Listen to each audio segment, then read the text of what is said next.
en el Pacífico colombiano que han narrado cómo era esto de tener que votar por Iván Cepeda porque era la orden del grupo criminal de turno. Pero sale el pacto histórico a decir que aquí hubo unas irregularidades y que las cometió el candidato Abelardo de la Espriella cuando está probado qué fue lo que pasó con los grupos criminales. ¿Cuál es ese panorama de lo que llamamos nosotros el voto a fusil que ocurrió en amplias zonas del país que usted ha recorrido, Salud Hernández, en ese trabajo investigativo fantástico que hace para Revista Semana? No, lo que es más que haya sido el pacto histórico, que bueno, de ello se puede esperar cualquier ese tipo de mentiras. Lo triste es que haya sido también otros medios de comunicación que pongan en duda la existencia del voto de fusil. O una de dos, o no viajan por el país, por esa Colombia sometida a las bandas criminales, o no lo entiendo. ¿Qué ocurre cuando el miedo reemplaza la libertad? ¿Qué pasa cuando el voto deja de ser una decisión y se convierte en una obligación impuesta por hombres armados? Durante años, miles de colombianos han denunciado que en diferentes regiones del país las elecciones no se viven en democracia, sino bajo amenazas, intimidaciones y el control de grupos ilegales. En este video conoceremos el testimonio de una periodista que ha recorrido durante décadas los territorios más golpeados por el conflicto y que asegura que el llamado voto fusil no es un mito, sino una realidad que ha marcado procesos electorales en varias zonas del país. Analizaremos las denuncias, los argumentos presentados, el contexto de estas afirmaciones y las implicaciones que tendrían para la democracia colombiana si estos hechos llegaran a confirmarse. Quédate hasta el final porque este es un tema que va mucho más allá de una elección. Habla del futuro de Colombia, de la libertad para elegir y del poder que aún ejercen los grupos armados sobre miles de... Porque el voto de fusil es incuestionable, existió. Ahora, que ese voto de fusil sea de 3 millones, no. Pero es un voto de fusil que tuvo miles de sufragios y fue a favor de Iván Cepeda. Es decir, Iván Cepeda tuvo el apoyo de las bandas criminales. Pero no solamente eso, es que la gente se le olvida que en el Cauca no pudo entrar nadie que no fuera Iván Cepeda. No pudieron poner ni un solo cartel, lo mismo en Arauca. Es decir, salvo en algún punto de la capital, en el resto no se pudo, no pudieron hacer campaña. Entonces, si no fuera importante hacer campaña, ¿por qué la hacen ellos? Es decir, todos los votos del Cauca deberían anularse, porque no fueron ganados en franca lid. Sencillamente ahí hubo un tándem, Quilcué y Cepeda, que pudieron hacer campaña, ellos, su gente, todo el mundo, y los demás no pudieron entrar al departamento. Entonces, eso aparte del voto de fusil que existió, como el voto de los indígenas, que es vergonzoso, es decir, esa foto que hemos visto y que se repite siempre, debería avergonzarle al pacto histórico, así es como consiguen votos. Entonces, los votos los únicos votos fraudulentos en estas elecciones, los únicos, fueron para Iván Cepeda. Doctor Fernando, por favor. Doña Salud, muy buenos días y cuéntenos esa relación entre el voto fusil y los temas del Cauca y de Arauca y de otros lugares de la República y su ligamen terrible, dramático con el narcotráfico, con la cocaína. ¿La cocaína sigue siendo el nombre del juego? Hombre, es el mayor, digamos, el mayor recurso, la financiación mayor que obtienen los grupos armados es el narcotráfico. Es decir, las vacunas, en algunas partes las vacunas son importantísimas, como por ejemplo en Cartagena de Chaira, que es un pueblo lechero del Caquetá y no tiene coca, pero vacunan a todo el mundo. Pero el gran fondo financiero viene del narcotráfico. Tú con las vacunas puedes a lo mejor mantener una parte del ejército, pero para comprar esos armamentos, para mantenerlo todo, necesitas el narcotráfico. Eso lo dijeron hace muchos años los paramilitares y lo dijeron y las FARC. Es decir, sin narcotráfico no puedes sostener un ejército al que además le tienes que comprar armamento a unos precios pues superiores al mercado legal, como es natural. Es decir, es que tampoco hay que ser ningún genio para saberlo. Ellos tienen esa financiación que es digamos que es la base de su fortaleza. Este fenómeno en algunas regiones donde, por ejemplo, Guaviare, Caquetá, en algunas regiones donde están controlados por la guerrilla que los presionó para que votaran por el candidato de Gustavo Petro, se rebelaron y dijeron, no, vamos a votar por el que nos gusta, y votaron por Abelardo de la Espriella. Y estamos viendo que, por ejemplo, en Nariño, que eso ocurrió, empezaron los guerrilleros a amenazar a quienes se organizaron para votar por Abelardo de la Espriella en contravía de lo que habían ordenado los guerrilleros. No, mira, yo conozco casos de desplazamiento en el Caquetá, desplazamiento de personas, una porque había puesto una cosa en Facebook, otro porque había hecho campaña silenciosa, porque todas las campañas son silenciosas, eso no es abierto, eso no es abierto. No, no puedes hacer campaña abierta en muchas partes de Nariño, en muchas partes del Caquetá, en Guaviare, incluso en Arauca.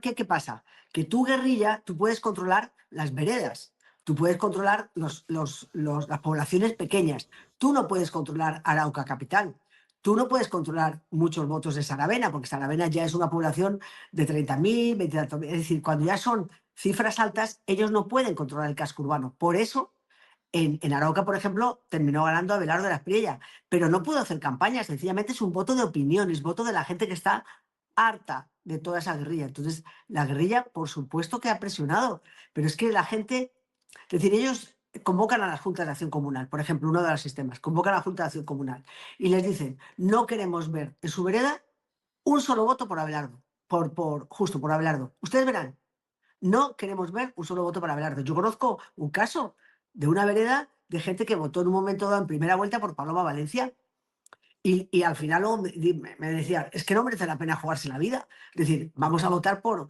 Cepeda porque es que ya la presión es insoportable. Porque lo volvieron a reunir. Eso no vuelven a tomar el pelo. Aquí todos por Cepeda. No queremos ver un solo voto por Abelardo. Entonces, cuando son poblaciones pequeñas, la gente tiene que votar, obviamente, por Cepeda. Entonces, no es tanto el volumen. El volumen es importante en Cauca, en todo Cauca. El volumen puede ser importante en algunas partes. No es el volumen, es que tú estás aceptando que hay gente que no puede disfrutar del derecho a elegir a quien le dé la gana. Es decir, es que el pacto histórico tiene una deuda con el país. Tiene que aceptar que muchos de sus votos son de gente sometida al yugo de las bandas criminales. Y ellos tienen esos votos por eso. ¿Y por qué los tienen? Porque han favorecido a las bandas criminales. Porque a ninguna banda criminal le interesa que el presidente sea Abelardo de la Espriella. Obviamente, porque con Gustavo Petro, y luego estaban convencidos que sería lo mismo con Cepeda, que iba a ser lo mismo, ellos se han fortalecido y las fuerzas militares se han debilitado, porque eso ha sido una política del gobierno de Gustavo Petro y le ha salido además de lo mejor. La única cosa que ha hecho bien para su manera de gobernar, desde luego, ha sido debilitar a las fuerzas militares. En eso lo han hecho magníficamente bien. Doctor Fernando. Bueno, no. Habrá que decirle a los oyentes que Salud Hernández Mora no habla por lo que le cuentan, por lo que le dicen, sino porque ella lo ha vivido. Arriesgando su vida y su libertad, ha recorrido el país entero. Se lo sabe todo de memoria. Y cuando está haciendo estas afirmaciones, son el resultado de vivencias, no de cuentos, no de noticias que vienen de fuera. Eso basta decirlos para quienes no hayan tenido el privilegio de oír antes a Salud Hernández Mora. Hay, Pues, hay un fenómeno. Una cosa nada más, perdona. Bueno, le agradezco mucho sus palabras, doctor Fernando, pero mire, ahora, en este momento, por ejemplo, en el Caquetá, están convocando a juntas de acción comunal en el Huila, perdón, en el Huila, Junta de Acción Comunal, y les están diciendo, vamos a concretar vacunas, porque ahora, como ustedes escogieron la guerra, como el país escogió la guerra, pues ahora ustedes van a pagar más vacunas. Es decir, para que se vean ustedes. Entonces, ¿cómo luchas contra todo eso? Es decir, es que es desesperante, la gente está harta, harta. Les ponen el fusil para unas cosas, les ponen para otras. El pacto histórico no reconoce. El mismo Cepeda dijo, ay, yo rechazo el apoyo. No, no rechaza el apoyo, perdone, no rechaza el apoyo, rechace todos los votos del Cauca, todos. No rechaza el apoyo. A él le viene muy bien, y al pacto histórico, ese apoyo de bandas criminales. Hay algo que para muchos colombianos resulta difícil de entender. Quienes hoy denuncian un supuesto fraude electoral por parte de Abelardo de la Espriella son los mismos que han tenido que responder públicamente a señalamientos sobre presiones de grupos armados en distintos territorios del país. Durante la entrevista que analizaremos en este video, la periodista Salud Hernández sostiene que en varias regiones existieron restricciones para hacer campaña, denuncias de comunidades que afirmaron haber sido presionadas para votar y un fenómeno que ella denomina voto fusil. Además, cuestiona que, en lugar de responder a esas denuncias, algunos sectores políticos decidieran centrar el debate en acusaciones de fraude contra Abelardo de la Espriella. Y aquí surge la pregunta: ¿cómo es posible que, mientras existen denuncias sobre intimidación electoral en algunas zonas del país, la discusión pública termine enfocándose en responsabilizar al candidato de la oposición? Desde luego, toda denuncia de fraude debe investigarse con pruebas por las autoridades competentes. Ese es el camino en cualquier democracia. Pero también deben investigarse con el mismo rigor las denuncias sobre coacción al elector, amenazas y limitaciones para hacer campaña en determinadas regiones. Lo preocupante es que, si el debate se convierte únicamente en un intercambio de acusaciones políticas, los verdaderos hechos pueden quedar relegados a un segundo plano. Al final, no se trata de defender a un candidato o atacar a otro. Se trata de una pregunta mucho más importante. ¿Pueden todos los colombianos votar libremente, sin miedo, sin amenazas y sin la influencia de grupos armados? Porque si esa libertad se pierde, pierde la democracia. Y esa es una discusión que debería estar por encima de cualquier interés político. Cuando haces esos viajes por distintos territorios tan complejos, porque además todos son terribles, en Santander, norte de Santander, digo en temas de orden público claramente, Cauca, Chocó, norte de Antioquia, Boviare, Caquetá, y la gente piensa en que había que cambiar el régimen, que no querían más de Gustavo Petro, no querían a un Iván Cepeda. ¿Qué es lo que los mueve a ellos tomar esa decisión de querer cambiar? Porque hay gente que cree que no, que estaban felices bajo el gobierno de Petro y uno no encuentra pues dónde pueda estar la felicidad de ellos de mantenerse en un régimen que apoya más a los criminales que al mismo campesinado. Bueno, hay gente que yo eso lo respeto. Hay gente que estaba muy contenta con el gobierno de Gustavo Petro y le parece que es el primer gobierno que se ha preocupado por ellos. Es decir, yo respeto siempre a la gente que decide votar por quien sea. Es decir, ellos tendrán sus razones y, como digo, son respetables. Lo que tiene que hacer un partido de oposición a un gobierno es pensar que si no ha conseguido una victoria o si no ha conseguido la victoria como quería, qué fallos ha cometido o qué tiene que hacer de cara al futuro para que convencer a la gente de que su opción es mejor que la otra. Pero yo te digo los que votaron por Abelardo de la Espriella, que es voto de opinión, insisto, aquí no hubo maquinaria porque no tiene partido, no hubo maquinaria. La maquinaria la tenía el pacto histórico. En una parte maquinaria legal de los partidos que se mueven y en otra ilegal. Pero entonces, ¿qué quiere la gente? El cambio es que están hastiados de las guerrillas, están hartos de la inseguridad que viven en sus ciudades. Es decir, hay un cansancio impresionante. Es que tengan en cuenta que usted muchas veces trabaja para pagar las vacunas y además la vacuna no le garantiza a usted nada, pero trabaja para las vacunas. Piensen, por ejemplo, en el Catatumbo. Perdón, Petro hubo el mayor desplazamiento de los últimos decenios. 50.000 personas tuvieron que desplazar en el Catatumbo. No han podido retornar muchísimas de ellas. Viven sometidos a la guerra entre ELN y FARC con drones, con hostigamientos a las policías. Es decir, no ha podido Petro hacer absolutamente nada. Y eso que en su primer viaje fue al Catatumbo y él ha alardeado de que entregó una universidad. ¿Pero qué universidad va a entregar a Altarra? Primero entregó parte de un edificio. Bien, perfecto. Hay un medio edificio que servirá, aunque sea para un colegio. Pero ¿qué profesor va a ir a dar clases a un territorio en donde usted tiene que agachar la cabeza ante la guerrilla que domine en ese momento? Usted hace un comentario, cualquier comentario que el ELN o la FARC consideren que no es adecuado, ustedes lo primero que le hacen es desplazarlo. Se va de aquí. Y si insiste, pues entonces tenemos que tomar actuaciones contra usted. Entonces, no sé, es un fracaso tan absoluto de este gobierno, pero un fracaso. Pero ya digo que la gente que aún así, en esos territorios, sin fusil y sin nada, que votan de motu propio porque les parece que el plan de la paz total es lo mejor que se puede, hay que seguir intentando, pues yo lo respeto. Y le recuerdo que hay gente en la derecha que creyó en el proceso de paz de Santos. Y hay gente en el centro político que ha votado por Cepeda. Muchísima gente del centro político ha votado por Cepeda porque le parece divino seguir ahondando en una política que lo único que ha hecho es, como digo, fortalecer a las bandas criminales. Pues lo creen. ¿Por qué? Pues porque no conocen el país, porque no les afecta o por lo que sea. Pero yo nunca ataco a los que votan por Petro. Pienso que tendrá sus razones y que el error viene de la derecha, que nos hemos dejado durante decenios robar una narrativa falsa, terrible, pero que es la que dominan en las universidades en todas partes. Es decir, la narrativa de la izquierda. Los malos es la derecha y los buenísimos son ellos. Quedan dos fenómenos, doctor Fernando Salud Hernández. El fenómeno de la minería ilegal, que se aumentó, triplicó en el gobierno de Gustavo Petro, y el otro, que es el del narcotráfico, que Petro subestima, ¿no? Porque él dice que las cifras realmente son favorables y que él ha hecho una gran tarea. Lo dijo hace par de semanas cuando hablaron del informe que presentó la ONU, que es muy por debajo del informe que presentaba los Estados Unidos en cuanto a cultivos de coca en Colombia y producción de cocaína.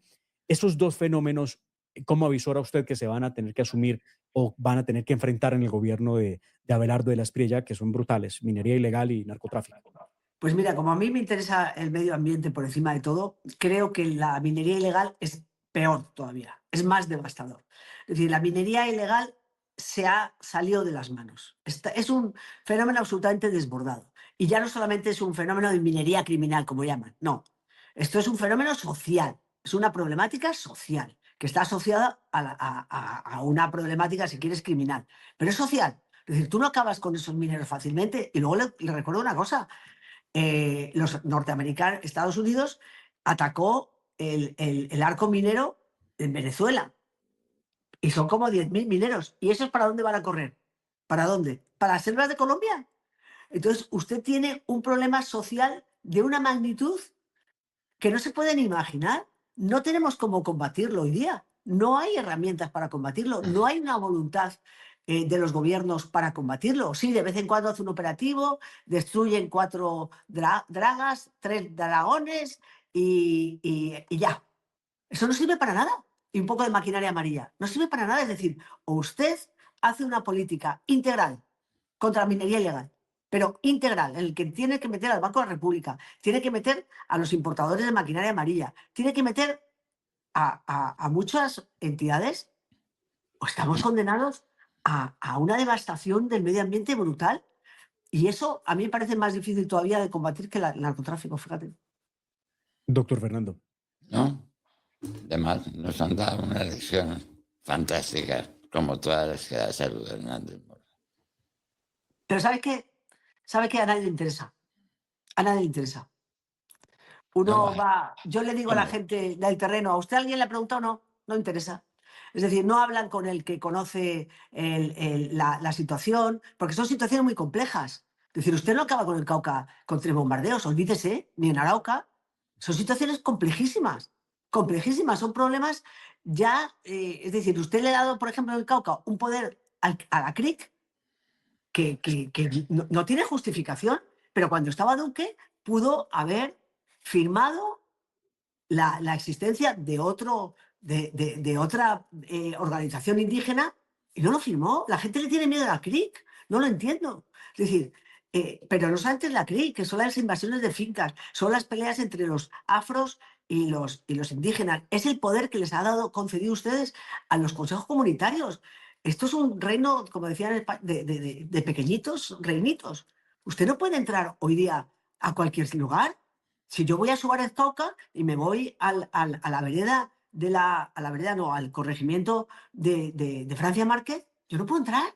A mí en cuanto me ven, se me pegan al lado. Usted aquí no entra, usted aquí no viene. Y me han rodeado motos. Ah, porque es territorio de ellos. ¿Usted a quién le ha pedido permiso para entrar? Entonces yo, claro, me pongo a discutir. Yo entro donde me da la gana. Pues no es cierto. No entro donde me da la gana porque me rodean y me tengo que ir. Luego no entro donde me da la gana. Y lo mismo pasa con los indígenas del Cauca. Y lo mismo, es decir, con los indígenas NASA. ¿Y qué tal la pelea de los MISAC con los NASA? Es decir, eso ya, se murieron y ya se acabó el problema. No, si en un solo día mataron a 7 en una pelea entre MISAC y NASA, es un problema de unas raíces muy hondas. Usted tiene que ir a ver qué pasa. Al final, la verdadera pregunta no es quién lanzó la acusación más fuerte. La verdadera pregunta es si Colombia puede sentirse tranquila cuando existen denuncias de ciudadanos que aseguran haber votado bajo presión, de candidatos que afirman no haber podido hacer campaña en determinadas regiones y de periodistas que durante años han documentado estas situaciones desde el terreno. Si esas denuncias son ciertas, deben investigarse hasta las últimas consecuencias, y si son falsas, también debe demostrarse con pruebas. Eso es lo que exige una democracia seria. Que los hechos hablen más fuerte que los discursos políticos. Lo que no puede ocurrir es que el debate termine convirtiéndose en una batalla de narrativas, donde cada sector intenta imponer su versión sin permitir que las instituciones hagan su trabajo. Porque cuando eso sucede, el gran perdedor no es un candidato ni un partido político. El gran perdedor es el ciudadano que deposita su confianza en el sistema democrático. Las elecciones son el momento en que cada colombiano debe poder expresar libremente su voluntad, sin amenazas, sin intimidaciones, sin miedo y sin la sombra de grupos armados o de cualquier otra forma de presión. Ese es el principio básico sobre el que se construye cualquier democracia. Por eso resulta indispensable que todas las denuncias, sin importar de dónde provengan o contra quién estén dirigidas, sean investigadas con total transparencia. No puede haber privilegios para unos ni persecuciones contra otros. La ley debe ser la misma para todos. En un país que ha sufrido durante décadas los efectos de la violencia, la corrupción y la polarización, lo último que necesitamos es perder la confianza en el mecanismo más importante que tiene una democracia, el voto libre. Hoy más que nunca, Colombia necesita instituciones fuertes, justicia independiente y ciudadanos que exijan respuestas basadas en pruebas y no únicamente en discursos políticos, porque cuando la verdad queda enterrada bajo intereses partidistas, la democracia comienza a debilitarse. Y esa debería ser la mayor preocupación de todos los colombianos, sin importar la ideología que tengan, el partido al que pertenezcan o el candidato por el que hayan votado. Si llegaste hasta aquí, cuéntame tu opinión en los comentarios, siempre con respeto, porque el debate fortalece la democracia cuando se basa en argumentos y no en ataques personales. Si este análisis te pareció útil, no olvides suscribirte al canal, activar la campana de notificaciones y compartir este video con tus familiares y amigos. Tu apoyo permite que este contenido llegue a más personas interesadas en comprender lo que ocurre en Colombia desde diferentes perspectivas. Muchas gracias por acompañarme. Nos vemos en un próximo video.